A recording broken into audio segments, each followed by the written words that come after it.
የመጀመሪያው ነገር እስልምና ንጹህና ብሩህ የሆነ ሳታቀው የምትናገረው ሳታነበው ሳትረዳው የምትመሰክርለት ትምህርት አይደለም። ግልጽ የሆነ ትምህርት አለው እስልምና የተገለጠ ብርሃን የሆነ።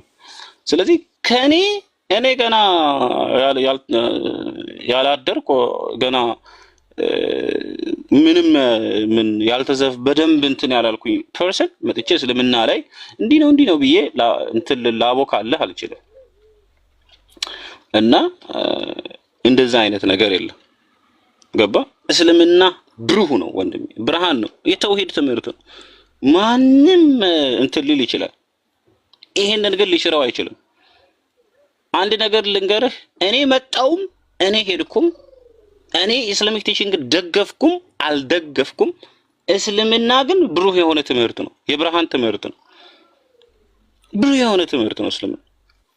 በእኔ ማመንና አለማመን ላይ አይደለም የተመሰረተው እስልምና፣ ተውሂድ ላይ ነው፣ የአምላክ ብቸኝነት ላይ ነው። ይሄ ደግሞ ሊነቀነቅና ሊነቃነቅ የሚችል ነገር አይደለም። ስለዚህ እሱ ኖርማሊ የሥላሴ አማንያን መጽሐፍ ቅዱስ ላይ ያለውን ነገር በትክክል አያውቁም፣ በትክክል አያምኑም፣ በትክክል አይረዱም፣ አይከተሉም፣ አያብራሩም፣ አእምሯቸውን በትክክል አይገነዘብም። ያንን መጀመሪያ ማስተንተን ነው ያለባቸው። ለኛ መጀመሪያ የራሳቸውን መጽሐፍ በትክክል መስበክ ነው ያለባቸው። ከዘፍጥረት እስከ ራዕይ ያለውን የራሳቸውን መጽሐፍ መጀመሪያ በትክክል ማብራራት ነው ያለባቸው እንጂ ቁርአን ላይ መተህ አምላክን በብቸኝነት አምልክ የሚልህ ቁርአን ላይ መተህ ዝም ብሎ አንድ ተራ ሰው ተነስቶ ተፍሲር ሊያደርግልህ ሊያብራራልህ አይችልም። ገባ? እንደዚህ ነውና ዘዳግም 18:18 ላይ ሙሴ እንደኔ ያለ ነብይ ያለው ማንን ነው? ኢየሱስ ክርስቶስን። ኢየሱስ እንደ ሙሴ ያለ ነብይ ነው? ሰው ሆኖ ስለመጣው ነብይም ነው። ኢየሱስ ነብይም ተብሎ ኢየሱስ የማን ነብይ ነው? እንደ ሙሴ ያለ ነብይ ከሆነ አባቱ የላከው የእግዚአብሔር። የማን? የእግዚአብሔር። ኢየሱስ የማን ነብይ ነው? የእግዚአብሔር ነብይ ነው። እግዚአብሔር አባቱ። በቃ ጨረስ። ሁለት ኢየሱስ የእግዚአብሔር ነብይ ነው። ያዙልኝ። የእግዚአብሔር ነብይ ተመልሶ እግዚአብሔር ሊሆን አይችልም። ተረጋገጠ። የዮሐንስ ወንጌል ምዕራፍ 14 ኢየሱስ እግዚአብሔር አብ አይደለም። አትቀባጥ። ኢየሱስ ኧረ ቆይ ኢየሱስ የዮሐንስ ወንጌል ምዕራፍ 14 ቁጥር 28 ላይ ከእኔ አብ ይበልጣል አለ። ማን ከማን ነው የሚበልጠው? ስፍራ ፖዚሽን።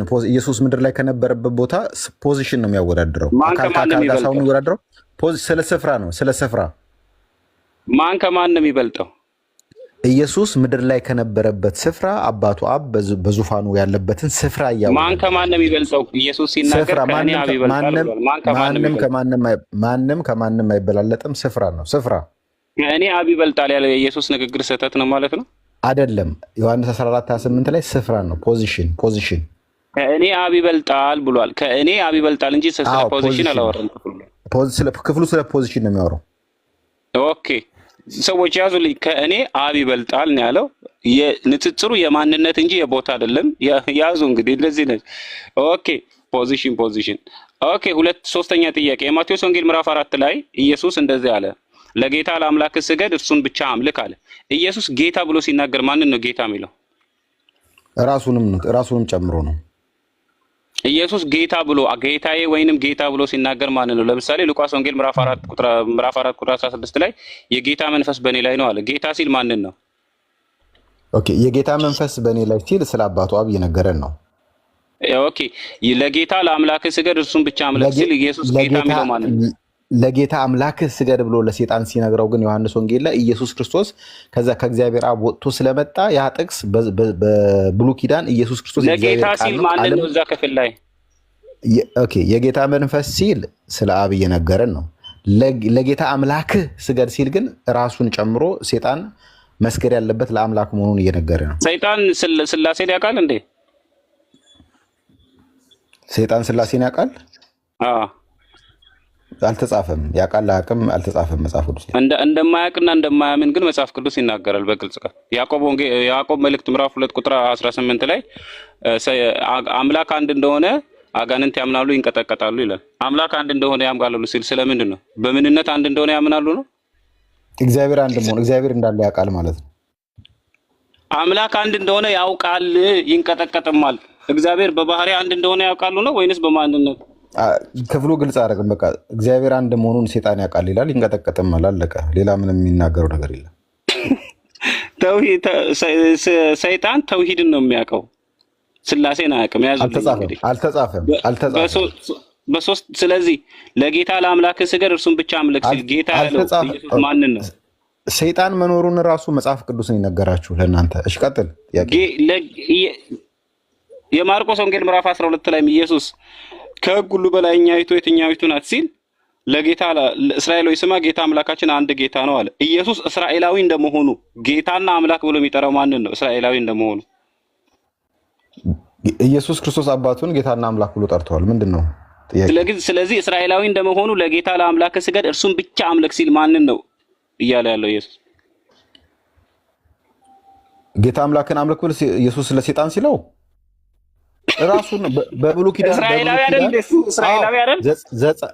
ስለዚህ እስራኤላዊ ሆኖ ለጌታ ለአምላክ ስገድ እርሱን ብቻ አምልክ ተብሏል። እስራኤላዊ እንደመሆኑ ጌታ አምላክ ብሎ የሚጠራው ማንን ነው? ዘጸአት ምዕራፍ 20 ቁጥር 4 እና 5 ላይ የተጻፈውን እየነገረው ነው። ያ ጌታ አምላክ የሚለው ራሱንም ይጨምራል። ኦኬ። በነገራችን ላይ መጽሐፍ ቅዱስን የሥላሴ አማኞች እንደማያምኑት በዚህ ጊዜ እንድትረዱ እሺ።